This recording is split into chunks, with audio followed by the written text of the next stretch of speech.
Hello बच्चों, let's see this question and here this question say who choose the candidate for contesting election in India? Question आपसे बोल रहा है कि election में जो कैंडिडेट खड़े होते हैं तो उन कैंडिडेट्स को कौन इलेक्ट करता है या कौन कंटेस्ट करता है कि हाँ उनको ही इलेक्शन में खड़ा होना चाहिए।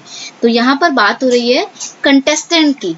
तो यहाँ पे ऑप्शन आपको दिया हुआ है member and supporter of that family, यानी कि अगर किसी इंसान को इलेक्शन में खड़ा होना है तो वो कौन खड़ा होगा, इसका जो डिसीजन है वो लेता है उस पॉलिटिकल पार्टी के ही मेंबर्स और सपोर्टर्स, या फिर टॉप पार्टी लीडर, पार्टी के बड़े बड़े नेता लेते हैं, या फिर एग्जिस्टिंग गवर्नमेंट, इट्स मीन जो पर्टिकुलर गवर्नमेंट अभी काम कर रही है वही डिसीजन देगी कि इस पार्टी से कौन सा मेंबर खड़ा होगा। तो बिल्कुल वैलिड ही नहीं बनता ना, तो ये तो वैसे भी ऑप्शन एलिमिनेट हो जाएगा। नेक्स्ट है प्रेसिडेंट। प्रेसिडेंट का क्या काम है इन सब में, इलेक्शन होने उनको क्या दिक्कत हो रही है? तो यहाँ पर आपका ऑप्शन 3, 4 दोनों गलत है। अब बात करें टॉप पार्टी लीडर की, यानी कि उस पॉलिटिकल पार्टी के जो बड़े बड़े लीडर हैं वो डिसीजन लेते हैं, तो ऐसा नहीं है, क्योंकि आपको पता है कि इंडिया में क्या है, डेमोक्रेसी है, जहाँ पे सबकी बात सुनी जाती है। ना सिर्फ जनता अपने कैंडिडेट को चुनती है, बल्कि जो कैंडिडेट खड़े हो रहे हैं वो कौन सा कैंडिडेट खड़ा होगा उस पॉलिटिकल पार्टी के सभी लोगों से पूछा जाता है। तो टॉप लीडर्स इसका आंसर नहीं होगा, इसलिए ऑप्शन 1 आपका बिल्कुल सही आंसर होगा कि उस पॉलिटिकल पार्टी के जितने भी मेंबर्स होंगे, जितने भी पॉलिटिकल लीडर्स होंगे, वो कैंडिडेट को, मतलब वो ही उस कैंडिडेट को खड़ा करते हैं कि हाँ वो इलेक्शन में कंटेस्ट कर सकता है।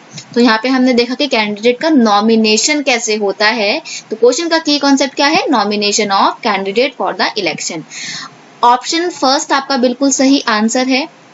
Members and supporter of party, it's mean political parties nominate their candidate, यानी कि पॉलिटिकल पार्टीज के जो लीडर होते हैं ना, पॉलिटिकल पार्टीज लीडर आएगा यहाँ पे। जितने भी लीडर्स होते हैं, चाहे वो बड़ा लीडर हो चाहे वो छोटा लीडर हो, वो नॉमिनेट करते हैं कैंडिडेट को फॉर कंटेस्टिंग इलेक्शन, इलेक्शन में खड़े होने के लिए। These candidates get party symbol. अब ये लोग इलेक्शन में खड़े हो रहे हैं, इसका मतलब क्या है, इसका मतलब ये है कि वो एक पर्टिकुलर किसी पार्टी के नाम पे खड़े हो रहे हैं, तो उनको उस पार्टी का सिंबल मिलेगा, पार्टी का सपोर्ट मिलेगा।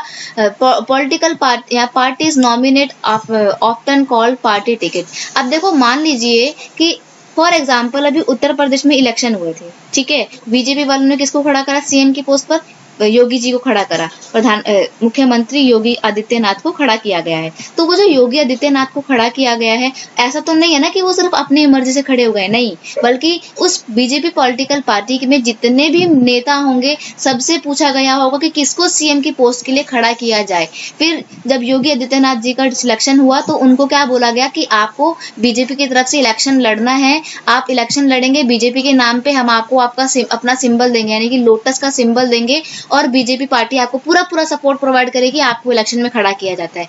ऐसे होता है। तो इसको बोला जाता है नॉमिनेशन, यानी कि जो योगी आदित्यनाथ जी थे वो बीजेपी पार्टी के टिकट पे लड़े, इसको ये भी बोला जाता है। तो इस तरीके से कैंडिडेट को चुना जाता है। ऑप्शन 1 आपका बिल्कुल सही आंसर है यहाँ पे। I hope you understand it well. Best of luck.